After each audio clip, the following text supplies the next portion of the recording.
Hello বন্ধুরা, কেমন আছো তোমরা সবাই?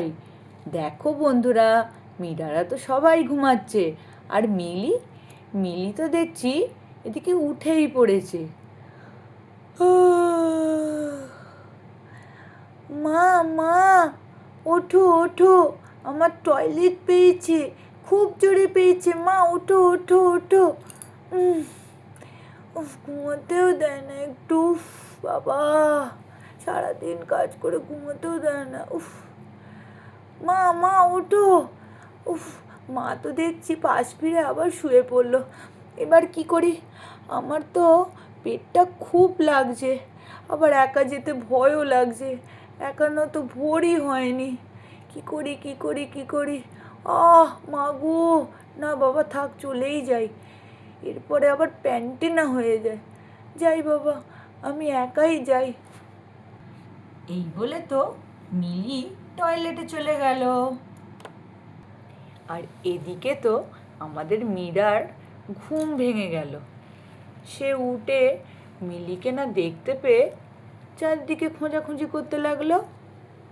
মিলি, এই মিলি! চাপ বাবা, রাত্রে তো আমার পাশেই শুলো, এখন আর কোথায় গেল?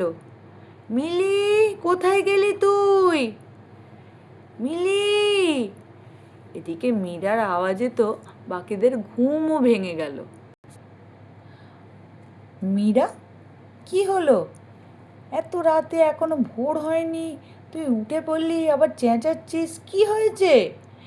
আরে দিদি দেখ না, হঠাৎ ঘুম ভেঙে দেখি মিলি পাশে নেই। কি কি বলছিস এসব তুই?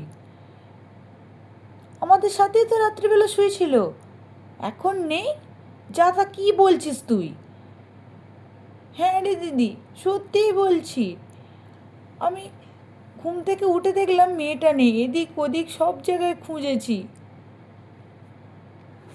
মা, মা বনু কোথায় গেছে? তুমি কি বলছো এসব? হ্যাঁ রে বাবা, দেখ না, মাসিমণি বলছে ঘুম থেকে উঠে নাকি মিলিকে খুঁজেই পাচ্ছে না। আমি কি একবার বাইরেটা দেখে আসবো মা? না না, এত রাতে বান্টি একা যাবে কি করে? আরে থাম না, ও ঠিক যেতে পারবে। হ্যাঁ মাসিমণি, আমি ঠিক যেতে পারবো। আচ্ছা, তুই আর গুড্ডি দুজনে মিলে একবার দেখে আয় তো বাইরেটা, আমরা ততক্ষণ আশপাশটা দেখি।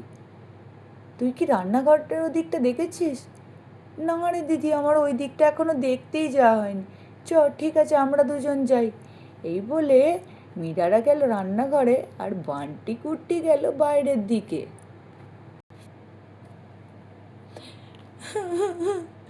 দিদি, মেয়েটা কোথায় গেল? রান্নাঘরের দিকেও তো নেই।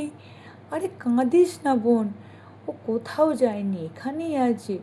না, আমি তো খুঁজেই পাচ্ছি না, একে ওর বাবাও এখন নেই, আমি একা একা কী করবো বল? আরে বাবা দাঁড়া না, বাচ্চা দুটোও তো গেছে বাইরের দিকে দেখতে, কোথায় আবার যাবে? সারা রাত্রি তো আমাদের কাছেই শুয়েছিল।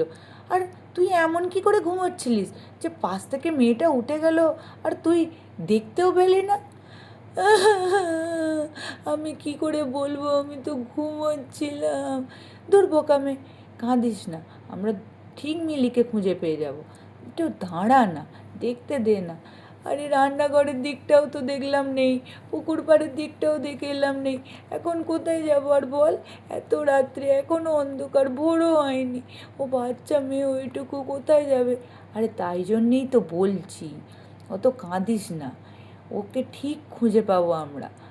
এখানেই আশেপাশে কোথাও আছে, দাঁড়া, চ, ওদিকটা একবার গিয়ে দেখে আসি, বাগানের দিকটা। যারা তো বাগানের দিকে খুঁজতে গেল। আর দেখো বন্ধুরা, আমাদের মিলি কি করছে। মিলি তো আরাম করে টয়লেটের ভেতর ঘুমাচ্ছে, আর ওদিকে বান্টি গুড্ডিও তো এসে গেল বাইরে থেকে। কী রে ভাই, বাইরেতেও তো খুঁজে এলাম, বাইরেও তো তো দেখতে পেলাম না, এবার কি হবে? দাঁড়া না দিদি, দেখি কি করা যায়, আগে মাসিমণিদের কাছে যাই। মা, মা, মাসিমণি, মাসিমণি! এদিকে তো মীরারাও বাগান থেকে ঘুরে চলে এলো। কিরে, কোথাও খুঁজে পেলি মিলিকে? না মা, আমরা তো বাইরের দিকটা যতটা পারলাম সম্ভব দেখে এলাম, ওদিকটা তো অন্ধকার, কেউ কোথাও নেই। আমি বললাম না দিদি, ও একটা কোথাও মনে হয় চলে গেছে। আরে তুই থাম তো মীরা, কোথায় আবার যাবে? দাঁড়া না দেখি, একটু তো সময় দে। মাসিমণি তুমি কেঁদো না, বনুকে ঠিক খুঁজে পাওয়া যাবে। উফ, আমার পেটটা না খুব লাগছে। এদিকে তো মীরা কাঁদতে কাঁদতে ঘরের ভিতর চলে গেল। উফ, তোর আবার কি হলো রে? জানিস দিদি, আমার না পেটটা খুব লাগছে। এখন তো পেটে লাগবেই, রাত্রে বলেছিলাম ওসব উল্টাপাল্টা খাস না, খাস না, ম্যাগি, চাউমিন। আরে তুই চুপ কর তো, আমার না পেটটা খুব গুলাচ্ছে, আমি একবার টয়লেট ঘুরে আসি। যাও, আর কি পারবে তুমি? এবার সকাল হতেই টয়লেটে যাও বারবার। উফ, তুই থাম তো, তুই দাঁড়া, আমি এক্ষুনি আসছি, এসে তারপর বনুকেও খুঁজতে হবে। ঠিক আছে, যা, তাড়াতাড়ি চলে আসবি। এই বলে তো বান্টি টয়লেটের দিকে যেতে লাগলো। উফ বাবা, কি জোর টয়লেট পেয়েছে, বেরিয়ে না গেলে হয়। বাবা, গুড়গুড় গুড়গুড় করছে আমার পেটটা, উফ লাগছে। এই বলে বান্টি যেই না টয়লেটের কাছে গেছে, হ্যাঁ, এটা কে? মিলি না? মিলি টয়লেটে ঘুমাচ্ছে। মাসিমণি, মা, ও মাসিমণি, মা তোমরা কোথায়? শিগগির এখানে এসো, তাড়াতাড়ি এসো। কি হলো? বান্টির গলা না? ও ডাকছে কেন? যত দেখি টয়লেটের দিক থেকে আওয়াজটা আসছে না। হ্যাঁ, চল চল দেখি। এই বলে মীরা আর মেঘা তো যাচ্ছে, গেল টয়লেটের দিকে। কি হলো রে, চেঁচাচ্ছিস কেন? কি হয়েছে? একে তো মিলিকে খুঁজে পাচ্ছি না, তারপরে তুই চেঁচাচ্ছিস? আরে মাসিমণি, ওদিকে ঘুরে দেখো, বাথরুমে টয়লেটের ভেতর কে বসে আছে, ঘুমোচ্ছে। কি, দেখি তো। মিলি, মিলি টয়লেটের ভেতর ঘুমাচ্ছে? উফ, আমাদের জীবন বেরিয়ে গেল। আর এই মেয়েটা দেখো টয়লেটের ভেতর কেমন ঘুমাচ্ছে। মিলি, মিলি, বাইরে বেরিয়ে এসো। হ্যাঁ, হ্যাঁ মা, হ্যাঁ মা, বলো বলো। বলো মানে, তুমি আমাদের এত রাত্রিবেলা ভয় পাইয়ে দিয়ে এখন টয়লেটে ঘুমাচ্ছ? দাঁড়া দাঁড়া বোন, চুপ কর। না মা, আসলে আমার তো। না মা মানে, এক চড় মেরে তোমার গালটা আমি লাল করে দেবো জানো।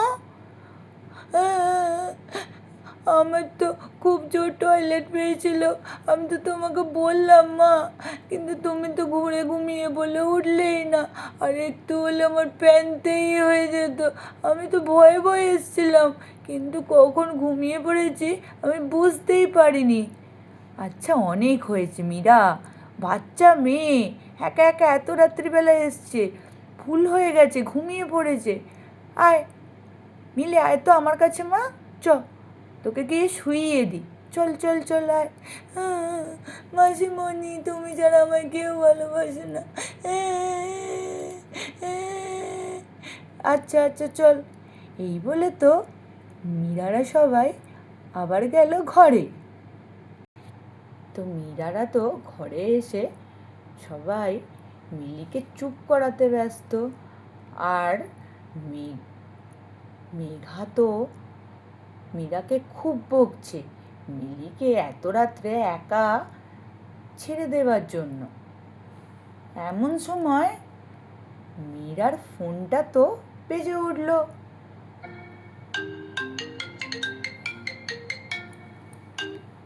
এত ভোরবেলা কে ফোন করেছে? দিদি, দেখ তো। তো বন্ধুরা, তোমাদের কেমন লাগলো আজকের ভিডিও অবশ্যই কমেন্টে জানাতে ভুলো না।